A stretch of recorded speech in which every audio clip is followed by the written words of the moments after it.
Olá pessoal, estou aqui para mais uma aula de Biologia e o assunto de hoje é sobre a fotossíntese, processo super importante para a vida dos animais e dos vegetais.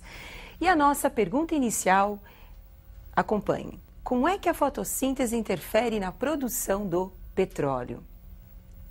Esse processo importante para a vida dos animais e também dos vegetais, além de ajudar no processo de nutrição, porque é através da fotossíntese que o vegetal produz o seu alimento e transfere esse alimento para os animais, ela também colabora como fonte energética, como no caso do petróleo, ajuda na formação do petróleo. Agora, como é que esse processo pode participar da formação do petróleo? É isso que nós vamos conversar durante essa aula, conversarmos sobre todo o processo, como é que ele atua na vida dos seres vivos. Então, observem agora algumas imagens importantes. Temos aí a imagem de uma folha vegetal, a entrada da água, trazida pela raiz até a folha, absorvida pela raiz, chegando até a folha através do caule. Na região interna da folha, nós vamos encontrar a célula vegetal. Na célula vegetal, a presença do cloroplasto. Observem que o cloroplasto é formado pela membrana interna e a membrana externa. Região interna do cloroplasto é o estroma. E nós temos aí os tilacoides. Observem essa pilha de estruturas onde nós vamos encontrar aí a clorofila, pigmento importante para o processo da fotossíntese. Como acabamos de observar, a folha é o principal órgão responsável pela fotossíntese, porque lá nós encontramos os cloroplastos, nós encontramos a clorofila, pigmento responsável pela absorção da luz. Mas além da presença da clorofila, o meio ambiente deve estar iluminado, nós temos que ter a luz para participar desse processo, porque é a luz que vai ajudar na síntese da fotossíntese. Então, para resumirmos todo esse processo, eu gostaria que você acompanhasse a equação da fotossíntese. Então, a equação geral da fotossíntese. Então, para ocorrer o processo, eu tenho que ter a água, H2O, dióxido de carbono ou gás carbônico, que é o CO2, e preciso da luz, da clorofila, pigmento verde encontrado nos vegetais, que está presente no cloroplasto. Produzindo, então, C6H12O6, carboidrato, a glicose, produzindo também água e produzindo o oxigênio, que será posteriormente liberado para ser utilizado pelos animais.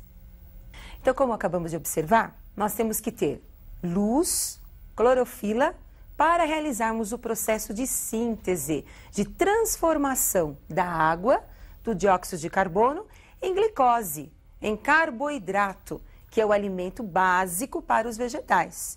E esse carboidrato é que vai dar origem às outras substâncias que também serão necessárias para a vida do vegetal, para o seu crescimento, desenvolvimento e também reprodução. Então, basicamente, o carboidrato é o alimento necessário para a vida dos vegetais. Por isso que os vegetais são considerados seres autótrofos, conseguem produzir o seu próprio alimento.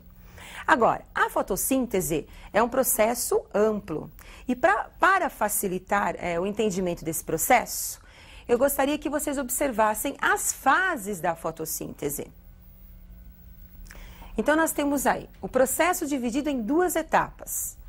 A etapa luminosa ou fase luminosa, também conhecida como fase fotoquímica. E a etapa escura ou química, também conhecida como etapa enzimática de todo o processo. Na etapa luminosa, o próprio nome já está dizendo, nós temos aí a presença da luz participando do processo e essa luz ela vai ser absorvida pela clorofila, pigmento verde dos vegetais. A clorofila ela fica excitada em presença da luz, libera a energia. Essa energia liberada pela clorofila vai ser responsável na formação de um composto energético conhecido como ATP. O que significa ATP? Significa adenosina trifosfato. Na verdade, é a energia que vai ser utilizada pelo vegetal em todos os seus processos. Percebam que o ADP é formado a partir do ADP mais o PI, que é o fosfato ou fósforo iônico. Como nós vimos, nesse processo da fotossíntese, o ATP foi formado por causa da presença da energia luminosa. Então, a energia luminosa é convertida em energia química, que é o ATP. O ATP também é muito conhecido pelos animais porque ele é uma fonte energética para o nosso metabolismo, para o metabolismo dos seres vivos, de modo geral, tanto os animais como os vegetais. Agora, vamos continuar, né, o nosso processo fotoquímico da fotossíntese. Observem a próxima reação da fotossíntese. Em seguida, nós temos a hidrólise, quebra da água, também conhecida como fotólise. Nessa reação, nós temos a molécula da água sendo quebrada em presença da luz e da clorofila. Essa quebra da molécula da água, essa ionização do hidrogênio, faz com que ocorra a formação de um composto conhecido como NADPH2. E também a formação da água e a liberação do oxigênio. Então, percebam, o hidrogênio, agora, ele vai ser capturado pelo NADPH2, formando um composto estável, que é o NADPH2. Não esqueçam esse composto aí, que ele vai ser utilizado na próxima etapa. Também nós temos aí a formação da água, que vai ser utilizada pela planta, e o oxigênio sendo liberado. Observem essa flechinha, mostrando que o oxigênio gasoso vai ser desprendido, vai ser liberado para o meio ambiente. Então, como nós acabamos de observar, a água é quebrada, a hidrólise da água, também conhecida como fotólise da água.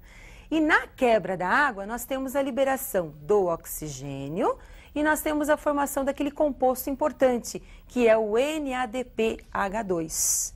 Agora, esses produtos, né, o NADPH2, o ATP, que é aquela energia produzida, serão utilizados na próxima etapa, que é a etapa química da fotossíntese. Observe a reação principal da etapa química da fotossíntese. Então, agora nós temos a entrada do CO2 reagindo com NADPH2, lembrando que o NADPH2 foi produzido na etapa anterior. E de onde que veio esse oxigênio? Esse oxigênio foi absorvido pela planta, também através das folhas, através dos estômatos, que é uma estrutura presente na folha que nós vamos conversar nas próximas aulas. E para ocorrer a reação, eu preciso da energia. Como essa etapa é escura, eu não tenho a luz, mas eu tenho a fonte energética, que é o ATP. Então, o ATP desprende energia, liberando essa energia para a reação, formando novamente um composto, que é o ADP mais o PI. E a reação do CO2 mais o NADPH2 dá origem ao carboidrato, que vocês estão observando, que é o CH2O, mais a água, e o NADP agora fica livre, né, para a próxima reação. Lembrando que CH2O é a fórmula simplificada dos carboidratos. Se nós multiplicarmos aí por 6, nós vamos ter a formação da glicose, que é C6H12O6. Então, como nós acabamos de observar, o carboidrato produzido, que pode ser uma glicose e que posteriormente vai ser transformada em outras substâncias necessárias à vida da planta, passa por um processo mais complexo, né, de desenvolvimento, que nós vamos ver posteriormente. Hoje, o que você tem que lembrar, que é muito importante, que cai muito no vestibular, é o seguinte: a água é quebrada, libera oxigênio. O hidrogênio fica livre, então ele reage com o NADPH2, formando um composto que vai ser utilizado na próxima etapa, na etapa escura. Como eu não tenho luz, a fonte energética para a etapa escura é o ATP. Agora, eu sei que isso é muito complexo, complicado, e por isso eu preparei uma tabela resumindo as principais etapas e as principais reações da fotossíntese. Essa tabela você não pode esquecer. Observe. Etapa fotoquímica. Então, nós temos a hidrólise, formação do NADPH2 e do ATP. Lembrando que o ATP é uma fonte energética importante para a próxima reação. E o NADPH2 também é uma fonte energética. Nós temos aí a liberação do oxigênio, que posteriormente será muito utilizado pelo vegetal na sua respiração e também será utilizado pelos animais no processo respiratório. Na etapa química, nós temos a absorção do CO2 e a formação do carboidrato, o açúcar, que vai ser utilizado como alimento nos vegetais. Então, a fotossíntese é importante para o vegetal, porque produz o seu alimento, libera o oxigênio, que vai ser utilizado na respiração, mas para os animais também a fotossíntese é importante, porque é fonte de alimento. Então, aquele fruto delicioso que nós ingerimos tem o açúcar, que foi produzido pela planta na fotossíntese. Agora, vamos voltar à pergunta inicial.